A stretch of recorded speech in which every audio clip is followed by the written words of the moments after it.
Beyond the headlines of gangland violence lies a hidden history, the story of how the Mafia infiltrated and, in many ways, controlled vast sectors of American industry.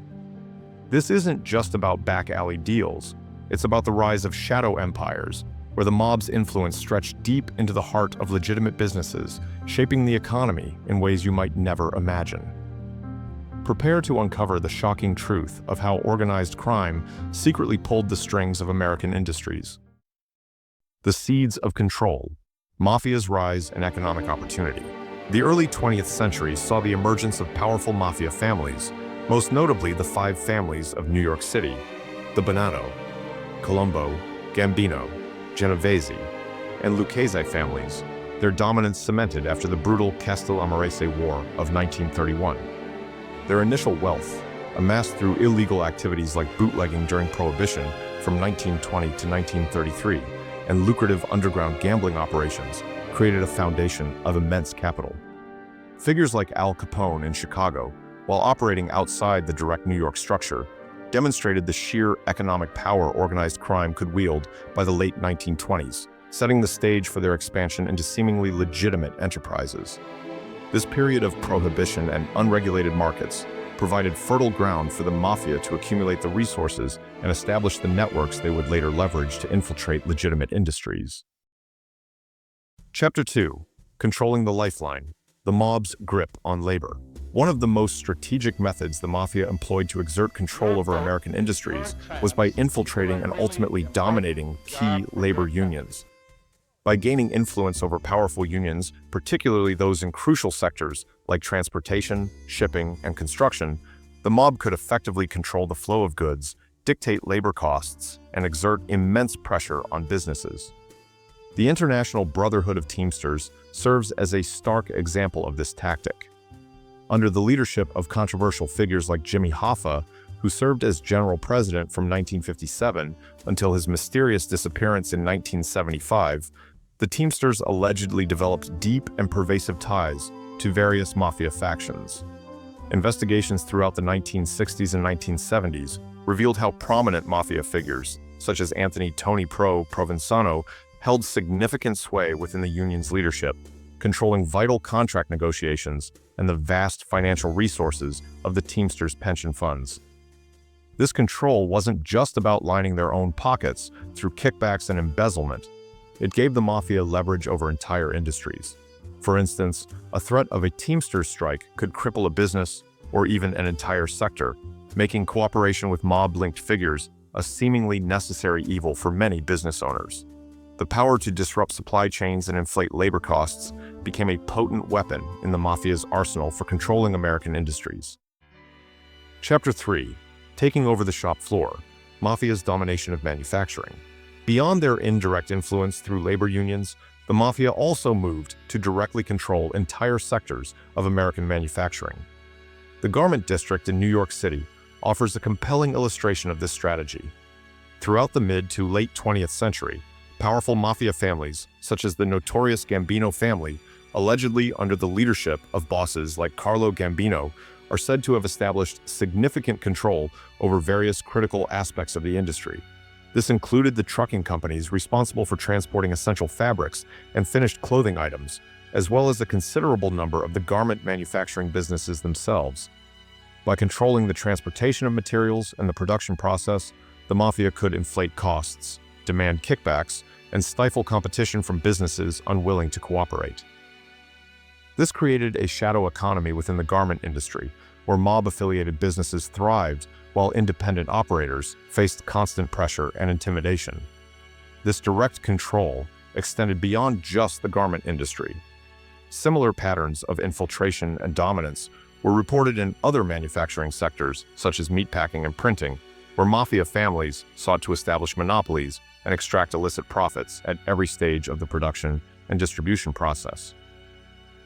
This direct ownership and control gave the Mafia an even tighter grip on the American economy, embedding their influence deep within the fabric of everyday commerce. Chapter 4. The Illusion of Legitimacy, Money Laundering and Front Businesses. As the illicit wealth generated by their criminal activities ballooned, from drug trafficking and illegal gambling to extortion and loan sharking, the Mafia faced an urgent need to find effective methods for concealing its origins and integrating it into the legitimate economy. Simply stashing piles of cash was impractical and highly risky. To achieve this crucial step, they strategically established seemingly legitimate businesses across various sectors, from unassuming neighborhood pizzerias and bustling bars to popular entertainment nightclubs and even essential services like waste disposal companies. These businesses served a critical dual purpose. They provided a crucial facade of legitimacy for the criminal enterprises, making their owners appear as ordinary business people, and they acted as vital conduits for sophisticated money laundering operations. Imagine a mafia crew generates $1 million in cash from illegal gambling. Directly depositing this cash into a bank would immediately raise red flags. Instead, they might invest a portion of this cash into a struggling pizzeria.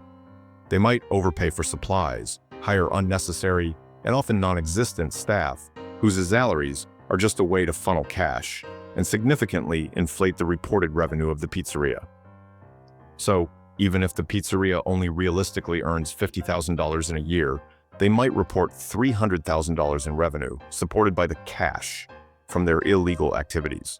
When they deposit this $300,000 into a bank, it appears to be legitimate earnings from a functioning business. They've effectively washed a portion of their dirty money, making it appear as clean, taxable income. Chapter 5. Cracking the Code: Law Enforcement's Fight Against Mafia Control. Recognizing the growing threat posed by the Mafia's deep entrenchment in legitimate business, law enforcement agencies, particularly the Federal Bureau of Investigation and specialized organized crime task forces, eventually launched a concerted effort to push back against their pervasive influence. The passage of landmark legislation like the Racketeer Influenced and Corrupt Organizations Act, better known as the RICO Act in 1970, provided federal prosecutors with powerful new legal tools to investigate and prosecute organized crime on a broader and more impactful scale, targeting entire criminal enterprises rather than just individual acts. Significant legal cases, such as the United States versus Salerno in 1987, which successfully targeted the leadership of the powerful five families of New York, demonstrated the potential effectiveness of the RICO Act in dismantling the intricate power structures of the Mafia. Earlier efforts, such as those championed by Robert Kennedy during his tenure as Attorney General in the early 1960s, also prioritized the fight against organized crime, though the deeply rooted nature of the Mafia's influence made it a protracted and challenging battle. These legal and investigative efforts, combined with internal power struggles within the Mafia itself, gradually began to erode their overt control over many American industries.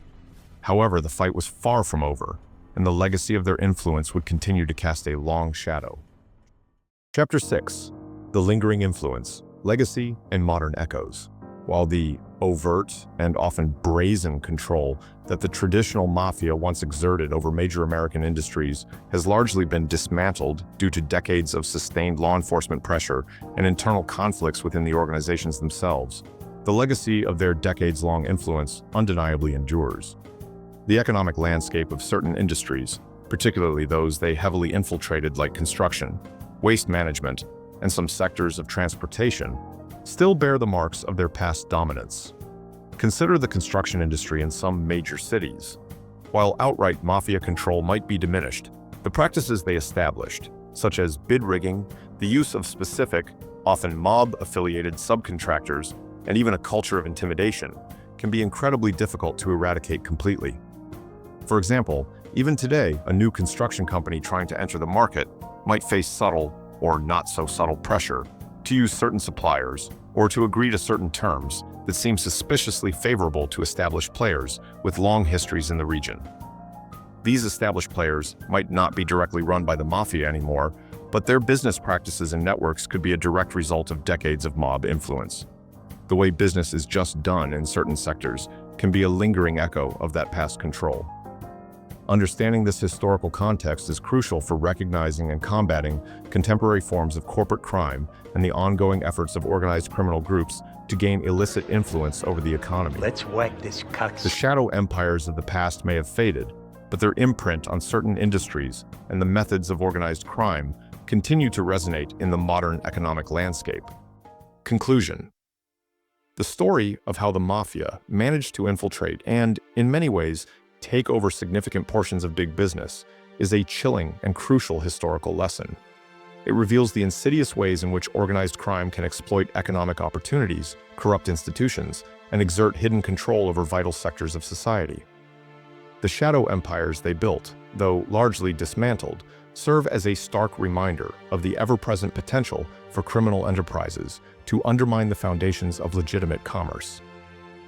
This history underscores the enduring importance of constant vigilance, the establishment and rigorous enforcement of robust regulatory frameworks designed to prevent such insidious infiltration, and the unwavering dedication of effective law enforcement agencies to safeguarding the integrity of American industries.